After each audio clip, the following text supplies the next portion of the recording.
घटना चक्र में आपका बहुत बहुत स्वागत है। सबसे पहले आज का एजेंडा। चुनावी कसरत में जुटे कांग्रेस और बीजेपी।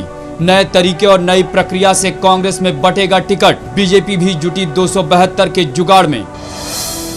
और नाच गाने पर करोड़ों खर्च करने के बाद अब मीडिया पर भड़की यूपी सरकार।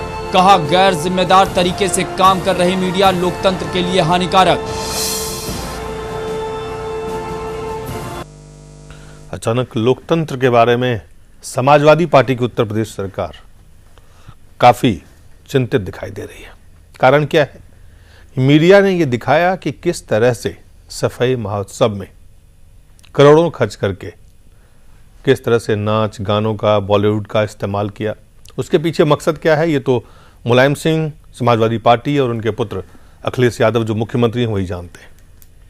लेकिन लोग देख रहे थे कि जो मुजफ्फरनगर दंगे हुए, दंगों के बाद जो पीड़ित हैं उनकी जो स्थिति है उनका सुध लेने वाला उनकी जो सरकारी अधिकारी हैं वो कहते हैं ठंड से लोग कभी नहीं मरते। और दूसरी तरफ इस तरह का समाजवाद का जो रंगीन तमाशा जो उत्तर प्रदेश सरकार ने दिखाया उससे कई सवाल खड़े उठते हैं और मीडिया ने वो सवाल खड़े किए। अब इससे मीडिया लोकतंत्र के लिए हानिकारक होता है या नहीं, इस सवाल पर हम चर्चा करेंगे। लेकिन पहले आपको हम बता दें कि चुनावी कसरत में तमाम राजनीतिक दल जुट गए। बीजेपी के पार्लियामेंट्री बोर्ड की बैठक हुई दिल्ली में और राहुल गांधी ने भी कांग्रेस की बैठक की। कांग्रेस कोर कमेटी की भी बैठक हुई और स्क्रीनिंग कमेटी की बाबत भी बैठक हुई। सबसे पहले आपको हम दिखाते हैं अनंत कुमार जो बीजेपी के महासचिव हैं, उन्होंने क्या कहा, खास करके कि जो पार्लियामेंट्री बोर्ड की बैठक के बाद वो क्या सोच रहे हैं, क्या देश में किस तरह से चुनावी जो कसरत है उसमें किस तरह से जुटे हुए हैं, उनके बयान को आपको हम दिखाते हैं। हमारे सामने एक ही चुनौती है, 272 प्लस का चुनौती, और वो चुनौती को सामना करना और 272 का वो लक्ष्य को हासिल करना, ये हमारा सामने का दृष्टि है।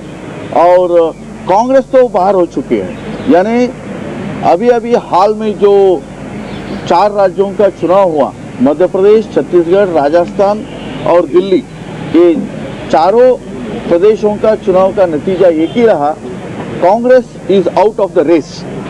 When Congress is out of the race, then it becomes all the more important that Bharatiya Janata Party will utilize this great opportunity provided by the people of India and will achieve 272 plus to form a stable government under a able leader.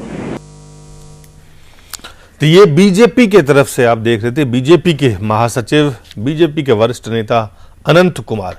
BJP की कसरत क्या है? 272 सीटें, 272 plus ये लक्ष्य भी है और ये कहते हैं ये चुनौती भी है। इतना ही नहीं, सुब्रमण्यम स्वामी ने कहा कि जनरल वीके सिंह को और किरण बेदी को बीजेपी में आमंत्रित करना चाहिए कि वो ज्वाइन करें। प्रकाश जावड़ेकर जो प्रवक्ता हैं बीजेपी के, वो क्या कह रहे हैं?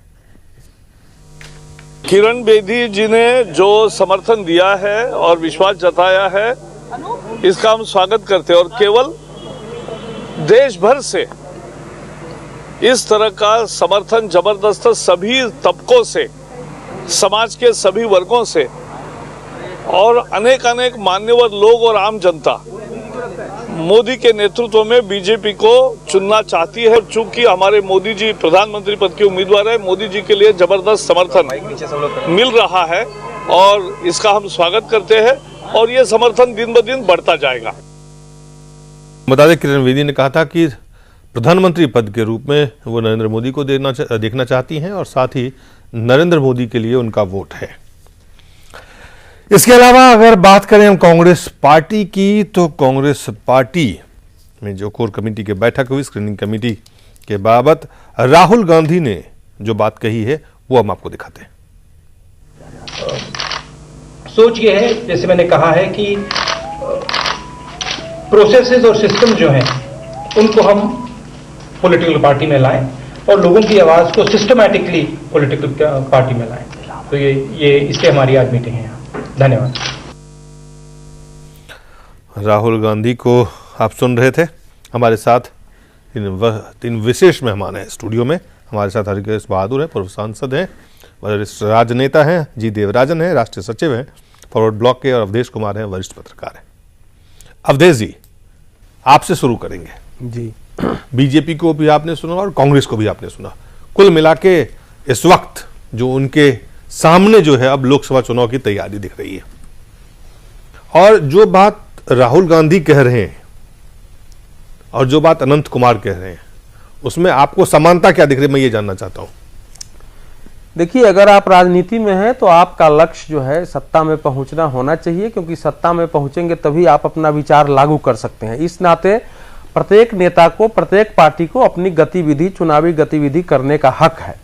लेकिन जो आप समानता कर रहे हैं, मेरा कहना यह है कि चुनाव लोकतंत्र की सामान्य प्रक्रिया है और सामान्य ढंग से इसको संपन्न होनी चाहिए। बल्कि मैं तो कहूंगा कि अत्यंत सामान्य तरीके से इसे संपन्न हो जाना चाहिए हर 5 वर्ष पर। लेकिन अब इस समय जो भारतीय राजनीति हमारी ऐसी अवस्था में पहुंच गई है जहां चुनाव सामान्य चुनाव न होकर के ऐसा लग रहा है जैसे कोई बड़ा युद्ध है राजनीतिक पार्टियों के बीच, और युद्ध के अनुरूप मोर्चेबंदी, चाहे वो विचारों की मोर्चेबंदी हो, घोषणाओं की मोर्चेबंदी हो, रणनीतियां बनाना हो, उसी प्रकार से बैठक, उन बैठकों में अलग अलग कमांडोज करना कि ये इस फोर्स को लीड करेगी, ये इस फोर्स को लीड करेगी। तो चाहे अनंत कुमार बोल रहे हो, चाहे राहुल गांधी बोल रहे हो, या आज जिस ढंग से आप पार्टी ने कहा है कि हम 26 तारीख तक 1 करोड़ हम अब अपना सदस्य बनाएंगे और सीटों पर लड़ेंगे, ये सब एक अस्वस्थ और एक असामान्य राजनीतिक प्रक्रिया जैसा लगता है, जो कि लोकतंत्र के हित में कतई नहीं है। ऐसे चुनाव की कल्पना हमारे जो है नीति निर्माताओं ने, हमारे संविधान निर्माताओं ने आरंभ में नहीं की होगी। चलिए देवराजन साहब, आप बीजेपी को भी देख रहे हैं, कांग्रेस को भी देख रहे हैं, एक नई पार्टी है आम आदमी पार्टी, जिसमें बड़े खास लोग जुड़ रहे हैं। हालांकि कहने के लिए आम आदमी पार्टी है, लेकिन बहुत खास लोग उसमें जुड़ रहे हैं। उनकी भी बात अवधेश जी ने की। लेकिन सवाल यह है कि इस पूरे चुनावी कसरत में आप नहीं दिख रहे हैं, खास करके वाम दल नहीं दिख रहे हैं। देखिए, जो आपका जो चुनाव है, आपका एक गणतांत्रिक त्योहार है। देश का जो गणतांत्रिक सिस्टम के अंदर चुनाव हम लोगों के लिए एक बड़ा चुनौती भी है। हम लोग सब समय चुनौती के लिए तैयार भी है। वामपंथी पार्टी ऐसा नहीं है हम लोग चुनाव आएगा तभी हम लोग रेडी हो जाएंगे, ऐसा बात नहीं है। हम लोग हर समय उसी के लिए तैयार भी होता है, और ये एक मौका हम लोग इस्तेमाल करते हैं। हम लोगों का राजनीति का प्रचार करने के लिए हम उसको इस्तेमाल भी करते हैं। देखिए, ये बात बिल्कुल सही है, अवधेश जी ने भी ठीक है कहा। इलेक्शन के समय हर राजनीतिक दल अपना हिसाब किताब सब रेडी करके चुनावी मैदान में एक युद्ध में जो भाग लेने का तरफ आ जाएगा जी। लेकिन सवाल ये है, अभी हम लोग जो मीडिया के माध्यम से जब चर्चा में आएगा इस चुनाव की सब्जेक्ट, तब जरूर हम लोग को चर्चा करना पड़ेगा जो मौजूदा सरकार है, सरकार का जो नीतियां हमारा देश की जनता के ऊपर कैसे असर पड़ा, और इस बीच में हमारा जो मुख्य जो विपक्षीय दल है उसका भूमिका क्या रहा, इसके बारे में चर्चा करना है जब चुनाव सामने आते हैं। तो ये अगर देखेगा तो जो कांग्रेस पार्टी जो आज यूपीए का नेतृत्व कर रहे हैं, ये पार्टी अभी चुनाव रास्ता में जो मैदान में आकर के वो तो चुनाव लड़ने से पहले हार गया है। तो इसी हिसाब से वो लोग घर में बैठ गया है। जो बाकी जो तैयारियां जो चल रहे, जो दिखा रहे, कमेटी बना रहे, स्क्रूटनी कमेटी बना रहे, अलग अलग राज्यों के लिए कैंडिडेट तैयार करने के लिए कमेटी बना रहे, ये सभी जो संगठन के अंदर एक जोश दिलवाने के लिए बनाया हुआ नाटक है। इसलिए है जब प्रधानमंत्री जी डॉक्टर मनमोहन सिंह ने खुद कहा है हम और नहीं है, हमारा जो पार्टी जो गठबंधन सरकार की वजह से हम कुछ नहीं कर पाया है, और एक तरफ है कल सुप्रीम कोर्ट में आकर के जो आपका अनवधि ने जो आपका अटॉर्नी जनरल ने कहा कोयला जो आवंटन में हमारे गलती हुई है, ये सभी से जो सरकार चुनाव के पहले, जो युद्ध के पहले सरकार की पार्टी हार गई। लेकिन इस सभी मुद्दों के लेकर के जो मैदान में आना है, जनता को राहत दिलाने के लिए अल्टरनेटिव पॉलिसी बोलना है, ये हमारे विपक्षी दल भी, जो मुख्य विपक्षी दल है, वो भी फेल हो चुका है। तो इस सिलसिले में जो लोग ये चाहते हैं, जो दिल्ली का भी जो रिजल्ट अगर देखेगा तो अवधेश जी ने जो कहा है, जो दिग्गिर किया है आम आदमी पार्टी की बात को, सिर्फ आम आदमी पार्टी का नहीं है, दूसरे जो भी पार्टी हो, कांग्रेस और बीजेपी के खिलाफ एक अल्टरनेटिव, एक फोर्स अगर उभर के आएगा तो हिंदुस्तान की जनता उसको चुनने के लिए तैयार है। ये एक मैसेज है चुनाव में जाने के पहले हमारे सामने। जी, तो कैसी दो महत्वपूर्ण बातें हैं। एक तो शायद जिस तरह से भारत में अब तक चुनाव होते रहे और इस बार के चुनाव में आप विशेष अंतर देख रहे हैं या नहीं देख रहे हैं? देखिए, काल और परिस्थिति के अनुसार हमेशा पार्टियां या कोई भी जो एक तरह से एक प्रकार के रण क्षेत्र में जाता है, भी एक प्रकार का रण ही होता है, तो अपनी स्ट्रेटजी बनाता है। तो सारी पार्टियां उस हिसाब से अपना अपना रणनीति बना करके काम कर रही हैं और बाय एंड लार्ज सबकी स्थिति धीरे धीरे स्पष्ट होती जा रही है कि किसकी क्या स्थिति है। अभी जो विधानसभा के चुनाव हुए हैं उनका भी प्रभाव आने वाले लोकसभा चुनाव पर पड़ना ही पड़ना है, तो उस बात को भी ध्यान में रख करके सभी पार्टियां अपनी अपनी रणनीति बना रही हैं। अब कौन कितना क्या करेगा, कैसे करेगा, ये जो चुनाव है ये पिछले चुनाव से अलग है या नहीं है? आप इसको देखते हैं कि अलग है पिछले चुनाव से या बिल्कुल? अब ये आप बात आप किस दृष्टि से पूछ रहे हैं वो जब तक स्पष्ट नहीं। मैं इस दृष्टि से पूछ रहा हूं कि आप देखिए कई बार 89 में भ्रष्टाचार चुनाव के मुद्दे थे, महंगाई भी पीछे चुनाव के, सुरक्षा मुद्दा रहा, लेकिन इस वक्त जो दिखाई दे रहा है कि व्यक्ति जो है मुद्दों पे हावी है। ऐसा लगता है कि एक व्यक्ति के इर्द गिर्द आप प्रधानमंत्री पद के उम्मीदवार कौन है, आप अपना बताइए, आप प्रधानमंत्री पद के उम्मीदवार कौन है, आप अपना बताइए। तो जो संघीय जिस तरह का जो हमारी लोकतांत्रिक व्यवस्था जिस तरह से यहाँ पे ये हक विधायक या संसद सदस्यों को है कि कौन बनेगा प्रधानमंत्री, लेकिन जिस तरह से अब व्यक्ति के इर्द गिर्द तमाम व्यवस्था कायम हो रही है हर एक जगह पे, चाहे वो नई पार्टी बनी हो या पुरानी पार्टी हो, व्यक्ति के इर्द गिर्द पूरे चुनाव की तैयारी हो रही है। पहली बार नहीं हो रहा है, पहले भी ऐसा होता था। तमाम जो बड़ी पार्टियां थी उनका ऑलमोस्ट क्लियर रहता था कि अगर ये सत्ता में आएंगी तो इनका लीडर कौन है और कौन प्रधानमंत्री बनेगा, इसलिए उस पर बहुत ज्यादा बहस नहीं हुआ करती। अब ये धीरे धीरे जैसे नेतृत्व का अभाव होता गया है देश की राजनीति में जी, या प्रभावशाली नेतृत्व का अभाव, मैं कह सकता हूं इसको दूसरे शब्दों में, तब से ये सवाल ज्यादा रेलिवेंट होता जा रहा है जी। क्योंकि पहले जैसे मान लीजिए थोड़ी देर के लिए जब जवाहरलाल नेहरू थे या इंदिरा गांधी थी कांग्रेस में ही, तो सब लोग जानते थे कि कौन बनेगा।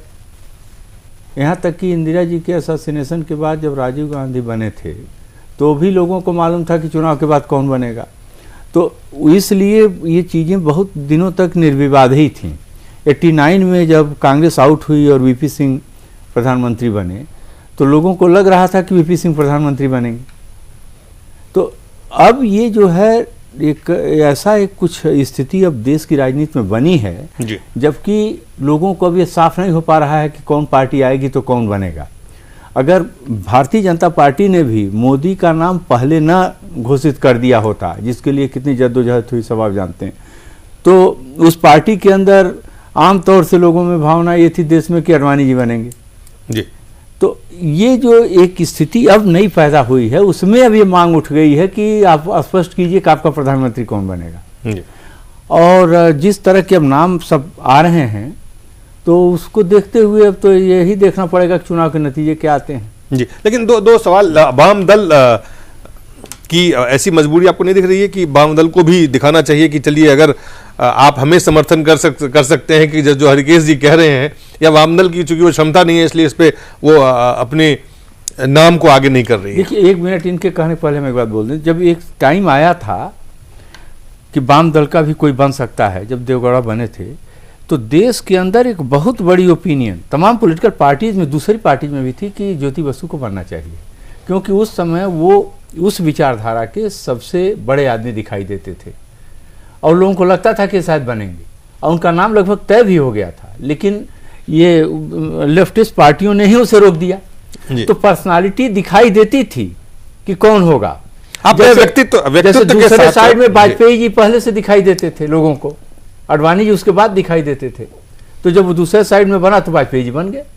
तो पहले ये नेतृत्व क्लियर रहता था, उसमें लोग कभी कहते भी थे, नहीं भी कहते थे, लेकिन क्योंकि नेतृत्व तो था, आप ये था जी, और जी। बड़ा नेतृत्व था, इसलिए लोग उसे मानते थे, उसका सेक्रीफाइस। अब उसको बड़ा बनाने की कोशिश करके उसको आगे किया जा रहा है, इसलिए पहले से उनकी साख स्टेब्लिश रहती थी जी। अब तो जो नए नेतृत्व है उनकी साख स्टेब्लिश करने की बात। देवराजन साहब जी, ये लेफ्ट की एक प्रॉब्लम है, ये भी नहीं, देखिए लेफ्ट का कोई प्रॉब्लम ही नहीं है। लेफ्ट देखिए, लेफ्ट तो इससे बताता नहीं है हम लोग तो कल सरकार बनाने जा रहे हैं, लेकिन हम लोग ने 2 कदम उठाया है ऑलरेडी। एक है 4 वामपंथी पार्टियां मिलकर के हम लोग एक अल्टरनेटिव पॉलिटिक्स, एक बदल राजनीति तैयार करने का, एक बदल नीति तैयार करने का एक प्रयास हम लोगों ने शुरू किया जी। तो हम लोगों ने यही कह रहे थे, नेता नहीं नीति चाहिए जी, जो निधि का जरूरत है हिंदुस्तान के अंदर। इसलिए जो भी हमारा देश का जो हालत अभी आर्थिक क्षेत्र में भी हो, सामाजिक क्षेत्र में भी जो भी हमारा जो वैल्यू इरोशन हुआ है, उसका कारण है सरकार की नीतियां। इस निधि के समय अब देखेगा तो अब कांग्रेस और बीजेपी में इस निधि के साथ कोई फर्क नहीं है, दोनों एक सिक्के का 2 पहलू हैं। आर्थिक नीति बोलिए, उदारीकरण की नीति बोलिए, और उनका जो दूसरे जो सामाजिक नीति बोलिए, दोनों एक सिक्के के 2 पहलू हिसाब से दिखाई दे रहे। तो इसलिए ये पता चलता है हम लोगों को नेता का जरूरत ही नहीं है, नीति का परिवर्तन होना चाहिए। तो इसीलिए हम लोगों ने क्या किया, हम लोगों ने तो बिना नेता का नीति परिवर्तन नहीं कर सकते, इसलिए जरूर होगा, क्यों नहीं होगा। आपके पास नेता नहीं है, ये देखिए आपका डॉक्टर मनमोहन सिंह कांग्रेस की प्रधानमंत्री है, लेकिन मनमोहन सिंह का कोई नीति, अपना कोई नीति खुद इस्तेमाल कर पाएंगे ना, इम्प्लीमेंट कर पाएंगे। कांग्रेस जो बोलेगा वही करेगा। कांग्रेस क्या बोलेगा, कांग्रेस के प्रेसिडेंट जो कांग्रेस के पास लेकिन नेता है, सोनिया गांधी है, राहुल गांधी है, नेता है, साफ दिखता है। क्यों लोग जी, कांग्रेस का एक नीति तय होता है ना, कांग्रेस का वर्किंग कमेटी है, मेरा सवाल है कि आपके पास नेता नहीं है, इसका खामियाजा आपको उठाना पड़े। नीतियां हैं, विचारधारा है आपके पास, हम लोग उसी में कभी विश्वास नहीं किया है। कोई नेता होने से आज जो स्थिति है, आज जो भारत में स्थिति है, आज जिस तरह से व्यक्ति को आगे रख के चुनाव लड़ने की एक, चूंकि जो बात कह रहे हैं जरूरत नहीं है, हम उसमें कोई व्यक्तिवाद में हम लोग विश्वास नहीं करते हैं। हम लोग खुद जानते हैं, कोई भी व्यक्ति अगर आ जाए, वो कौन पॉलिटिकल धारा को उसको प्रतिनिधित्व करता है, वही पॉलिसी उन्होंने इंप्लीमेंट करिएगा ही, उसमें दूसरा कई रास्ता में वो जा नहीं पाएगा। वो हिंदुस्तान का अनुभव भी है, कितना भी प्रधानमंत्री आए हैं वो हम लोग देखा भी है। इसलिए हम लोगों का नेता नहीं है, ऐसा कोई बात भी नहीं है, हम लोगों के पास नेता भी है। हम ये चाहते हैं, हम लोग एक अल्टरनेटिव नीति बनाना जरूरी है हिंदुस्तान में। इसलिए हमने 2 कदम उठाया, मैंने 1 कदम बताया, चलिए दूसरा कदम भी बोलना जरूरी है जी। इसलिए है हम लोगों ने बाकी धर्मनिरपेक्ष गणतांत्रिक ताकत को भी एक मंच पर ले आने के लिए हम लोगों ने कोशिश किया। अभी भी चुनाव के मैदान में दूसरे सभी पार्टियां मैदान में हैं, फिर भी हम ये जरूर बोलेंगे, वामपंथी पार्टियां, बाकी तमाम जो धर्मनिरपेक्ष ताकत को एक मंच पर ले आने के लिए हम लोग प्रयास किया। 30 अक्टूबर को हम लोगों ने तलकतोरा स्टेडियम में उसी प्रकार का प्रोग्राम भी किया है, जो इसमें एक मैसेज हम लोगों ने देने के लिए कोशिश किया। कांग्रेस बिल्कुल खत्म ही हो चुका है, और ये जो कम्युनल ताकत है, जो फिरका परस्त ताकत है, वो उभर के आ रहा है। उसको रोकना है तो हिंदुस्तान की सभी गणतांत्रिक प्रगतिशील धर्मनिरपेक्ष ताकत एक मंच पर आना है, एक अल्टरनेटिव पॉलिटिक्स के लिए। नहीं, ये अल्टरनेटिव पॉलिटिक्स का नेता कौन है, नीति क्या है, अवधेश जी? नीति बनाना है। इस वक्त जिस तरह से भारत में इस वक्त सियासत है, चुनावी कसरत में आवाम दल और वाम दल की जो बात आप देवराजन कर रहे हैं, वो आपको नजर आ रहा है? ये तो असल में लेफ्ट पार्टी तो लेफ्ट आउट है ना इस समय राजनीति से, उस पर ज्यादा क्यों है लेफ्ट आउट? वही, लेकिन वो मान नहीं रहे, देखिए वो कह रहे हैं कि हम, देखिए आपको अल्टरनेटिव नीति आपको देने का प्रयास कर रहे हैं। आपने जो हरिकेश जी से प्रश्न किया था, उसी के उत्तर में इसका भी जो है उत्तर निहित है कि पहले के पिछले चुनाव में और इस चुनाव में क्या मूलभूत अंतर है। तो मेरे हिसाब से कम 6 अंतर तो बहुत साफ साफ दिखाई दे रहा है। पहला कि पिछले चुनाव से इस चुनाव में एक नरेंद्र मोदी नामक एक ऐसा व्यक्ति जो है मुख्य विपक्षी के नेता के रूप में आया है, जिसने अपने शब्दों से, मुहावरों से, हाव भाव से पूरे राजनीति को जड़ता को तोड़ा है एक प्रकार से। और दूसरे पक्ष से भी ऐसी भाषा और ऐसे शब्द प्रयुक्त हो रहे हैं जो पहले कभी नहीं हुए थे, चाहे वो ईदी अमीन कोई कह दे, चाहे सांप कह दे, चाहे बिच्छू कह दे। तो ये एक स्थिति बन रही है। ये सारे स्थापित पार्टियों के लिए नरेंद्र मोदी एक चुनौती बनकर के उभरे हैं, जिनका सामना करने में अभी तक ये सफल नहीं रहे हैं। ये पहले के किसी चुनाव में इस प्रकार का व्यक्ति तो नहीं था, ऐसी चुनौती नहीं थी। दूसरा, अभी आम आदमी पार्टी के उभार के बाद जो मीडिया की एक पक्षीय जो प्रचार है, उससे एक कौतूहल अरविंद केजरीवाल और उसको लेके पैदा हुआ है, और वो स्वयं नरेंद्र मोदी, भारतीय जनता पार्टी भी, कांग्रेस के लिए भी और वाम दलों के लिए भी, बाकी के लिए भी नए सिरे से सोचने को मजबूर कर रहा है कि पता नहीं, क्योंकि इसकी पॉलिटिक्स स्पष्ट नहीं है, इसका जनाधार स्पष्ट नहीं है, लोगों की साइकोलॉजी स्पष्ट नहीं है, तो वो एक कौतूहल है, वो समस्या है। तीसरा है कि पिछली बार कांग्रेस एक यूपीए संगठित होकर के चुनाव में गई थी, इस बार यूपीए बिल्कुल बिखरी हुई है, उसमें केवल 2 पार्टियां रह गई है, कमजोर पार्टी हो चुकी है यूपीए, वो एक तीसरा है। और साथ ही साथ जो कांग्रेस और सरकार पर भ्रष्टाचार के इतने आरोप हैं, तो एक लांछित रूप में कांग्रेस और यूपीए सामने जा रही है। चौथी बात जो है कि पिछली बार वाम दलों ने एक स्टैंड लिया था अमेरिका के साथ न्यूक्लियर ट्रीटी को लेकर के, और वो एक सैद्धांतिक रूप से सरकार से अलग हुए थे, वो विषय लेके गए थे, वो चुनाव हार चुके थे। इस बार वाम दलों के पास ऐसा कोई स्टैंड नहीं है, इस सरकार के जनरल जो स्टैंड है कि भ्रष्टाचार है, आर्थिक नीति है, वही है। पांचवी बात कि पिछली बार वामपंथ कमजोर थे, कोलकाता में, पश्चिम बंगाल में उनका शासन था, उनके पास संसद में भी ताकत थी, दोनों चीजें बिखर चुकी है। छठी बात जो है, जो पिछली बार के यूपीए के कई शक्तिशाली तत्व, चाहे वो लालू यादव हो, उनकी हालत खराब हो चुकी है, डीएमके अभी नहीं है, उनकी हालत खराब हो चुकी है। तो इन सबको हम देखते हैं तो कई स्तरों पर पिछले चुनाव से यह चुनाव मूलभूत अंतर वाला है। उसमें वाम दलों की भूमिका इस समय अगर मैं देखता हूं तो इस समय एक नॉर्मली जैसे और चुनाव में भाग लेते हैं उस प्रकार से भाग लेकर के, और जो भी परिणाम आ जाए उस तक सीमित रह जाने की है, इसके आगे मुझे कुछ दिखाई नहीं दे रहा जी। मेरा कहने का है इसमें अवधेश जी ने एक सिलेक्टेड अमनीशिया की तरफ एक बात तो भूल ही गया है। बात है जो 2004 की चुनाव में भी बोलिए, 2009 की चुनाव में भी बोलिए, हिंदुस्तान में जो आपका जो एक पार्टी का शासन खत्म हो चुका और मल्टी पार्टी कोलिशन पॉलिटिक्स शुरू भी हो चुका है। लेकिन ये जो 2014 में हम लोग चुनाव में जाने के समय ना कांग्रेस के साथ कोई रहना चाहता है, ना मुख्य विपक्षी दल बीजेपी के साथ कोई रहना चाहता है। ये सबसे बड़ा ये एक स्पेशलिटी इस चुनाव में हम लोग देखने मिल रहे हैं। जैसे यूपीए के साथ, कांग्रेस के साथ जो क्षेत्रीय दल था, ये क्षेत्रीय दल कांग्रेस को छोड़ के एक एक करके बाहर जा रहे। जो लोग अंदर हैं वो भी पूरा विश्वास के साथ नहीं है, किसी भी समय छोड़ के बाहर भी जा सकते। जैसे एनसीपी हमारा मंच में भी आ रहा है, ओपनली बोल रहे हैं सरकार खत्म हो चुकी है, हम रहेगा भी नहीं, ये बोलना शुरू भी कर दिया है। और महाराष्ट्र में गठबंधन भी कर रहे हैं, महाराष्ट्र भी गठबंधन भी है। डीएमके बोल रहे हैं हम बाहर है, लेकिन गुलाम नबी आजाद कल जाकर के करुणानिधि से मिलकर आया है, हम अभी भी अंदर है। जो लोग है उसके अंदर भरोसा के साथ यूपीए के अंदर नहीं है। दूसरा है जो बीजेपी के अंदर जो 24 पॉलिटिकल पार्टी को लेकर के जो गठबंधन बनाया था 1996 में, वही एनडीए के साथ आज सिर्फ आपका अकाली दल है, महाराष्ट्र का शिवसेना है, ये छोड़ के दूसरा कोई पार्टी उसके साथ नहीं है। मोदी जी आने के बाद आपका जनता दल यू, बाकी पार्टी उसके छोड़ के चला गया है। मुझे लगता है सबसे बड़ा स्पेशलिटी जो विशेषता इस चुनाव में यही हो सकता है, जो 2 बड़ा बुर्जुआ दल है उसके साथ जाने के लिए कोई पार्टियां तैयार नहीं है। सभी लोग वेट कर रहे हैं चुनाव के बाद क्या परिणाम होगा, उसी में क्या अपना हिस्सा कैसे ले सकता है, उसी के लिए सभी बैठे हुए हैं। तो दिलीप जी, ये सिलेक्टिव एमनेसिया का जहां तक इन्होंने बात की है, देखिए इनका विश्लेषण है ये ज्यादातर पार्टियों के नेताओं की अपनी महत्वाकांक्षा है। मुलायम सिंह की अपनी महत्वाकांक्षा है, मायावती की अपनी महत्वाकांक्षा है, जयललिता की अपनी महत्वाकांक्षा है। लेकिन मैं इस बात को स्वीकार नहीं करता हूं, टीडीपी के प्रमुख जो है आकर के राजनाथ सिंह से मिल चुके हैं। वहां जो कांग्रेस जगन मोहन रेड्डी आकर के भारतीय जनता पार्टी के साथ में मिल चुके हैं। हरियाणा में एक नई पार्टी भाजपा के साथ जो है गठबंधन कर चुकी है।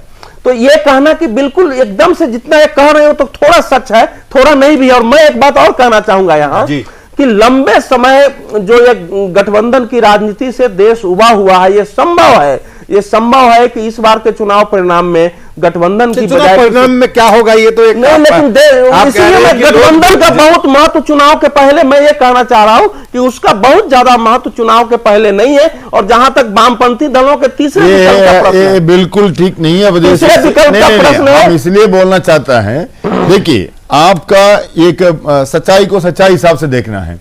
बीजेपी 96 में और 99 में जो सत्ता में जब आए हैं, जो पार्टियां उसके साथ था उसी के वजह से उसको सत्ता संभालना पड़ा, मतलब सत्ता मिल गया है। आज आप देख लीजिए, हम एक एक स्टेट से हम आपको दिखा रहे हैं नरेंद्र मोदी जी जो भी किस प्रकार की प्रचार करे ना करे। आप केरल देख लीजिए, केरल से एक भी सीट बीजेपी को मिलने वाला है नहीं, पहले भी नहीं था। हम बता रहे हैं तमिलनाडु में बीजेपी का सीट था, अभी एक सीट भी मिलने वाला है ही नहीं। आंध्र प्रदेश में उस समय बीजेपी का सीट था, इस बार एक भी सीट पर तो हम लोग बाद में हम बात कर रहे हैं, इसलिए है तो कोई जो कोई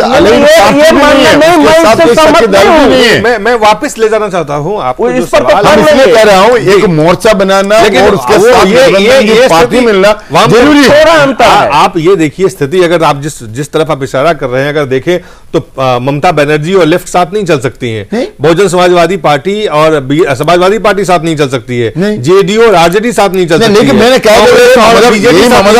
बता रहा हूं ये स्थिति तो कुल मिला के जो ये ममता बनर्जी बीजेपी के साथ था, ये ममता बनर्जी कांग्रेस के साथ भी था, तो मतलब ये जो कोई ना कोई क्षेत्रीय दल बीजेपी और कांग्रेस के साथ चुनावी कसरत में, चलिए चुनावी कसरत अभी नहीं है, क्षेत्रीय दल हैं जो छोटे, बीजेपी और कांग्रेस तो जुटी हुई है, कुछ आम आदमी पार्टी भी बनी है, वो भी कह रहे हैं कि हम दिल्ली में कांग्रेस के समर्थन से सरकार बनाने के बाद वो कह रहे हैं कि नहीं हम देश में भी चुनाव लड़ेंगे, देश में कितने भी चुनाव लड़ेंगे, क्या देश के लोग करेंगे, जहां पे दिल्ली में यहाँ तीसरी पार्टी नहीं थी बीजेपी और कांग्रेस के अलावा। तो कुल मिला के जो क्षेत्रीय पार्टियां हैं इस वक्त, उनकी चुनावी रणनीति किस तरह, वो क्या गठबंधन की तरफ ही रहेंगे या प्री पोल पोस्ट पोल, किस तरह से उनकी पूरी जो चीजें हैं वो किधर जाते हुए दिख रहे हैं आप? देखिए, अभी तक जो दिखाई देता था कि एनडीए की सरकार का नेतृत्व बीजेपी करती रही है पहले, आज भी एनडीए की प्रमुख पार्टी वही है। यूपीए का नेतृत्व कांग्रेस कर ही रही है, प्रमुख पार्टी वही है जी। तो ये दो ध्रुवी राजनीति थी जिसमें कि बाकी पॉलिटिकल पार्टी रह करके अपना स्टैंड भी बदलती थी, कुछ तो कॉन्स्टेंटली एक के साथ किसी के साथ रहती थी, कुछ ऐसी थी जो कभी इधर कभी उधर भी हो सकती थी, कुछ ऐसे हैं जो कहीं नहीं जा सकते, कहीं नहीं जा सकते, पहले से ही कहीं है या नहीं है, जब बाहर से सपोर्ट करते हैं, कुछ करते हैं, जैसे लेफ्टिस्ट पार्टियां ही थी। लेकिन एक तीसरी पार्टी जो इमर्ज कर रही है, आप ये एक वॉच करने वाली फोर्स हो रही, क्योंकि इसका जो मुंह है वो पैराबोला की तरह से फैलता चला जा रहा है, और कहाँ तक फैलेगा ये कह पाना बड़ा मुश्किल है। अब ये पार्टी अल्टीमेटली क्या करने वाली है, कितना करने वाली है, क्योंकि समय कम है, चुनाव हम समझते हैं कि 4 महीने में सब कुछ कंप्लीट हो जाना है। उसको एक मौका मिल गया यहाँ सरकार बनाने का, उसने सरकार बना लिया, सरकार बना करके वो कुछ काम ऐसे करने की कोशिश करेगी 3-4 महीने जो वास्तव में उसके लिए एक तरह का चुनाव प्रचार का काम होगा। वो काम जो करेगी वो आगे अगर 5 साल चले सरकार मान लीजिए तो सस्टेन कर पाएगी कि नहीं उन सारे चीजों को, वो अलग बात है। लेकिन आज जो कुछ भी कर देगी वो एक मॉडल के रूप में प्रस्तुत होगा देश की जनता के सामने। लोगों को लगेगा कि ये पार्टी ऐसा ही काम हर जगह करेगी।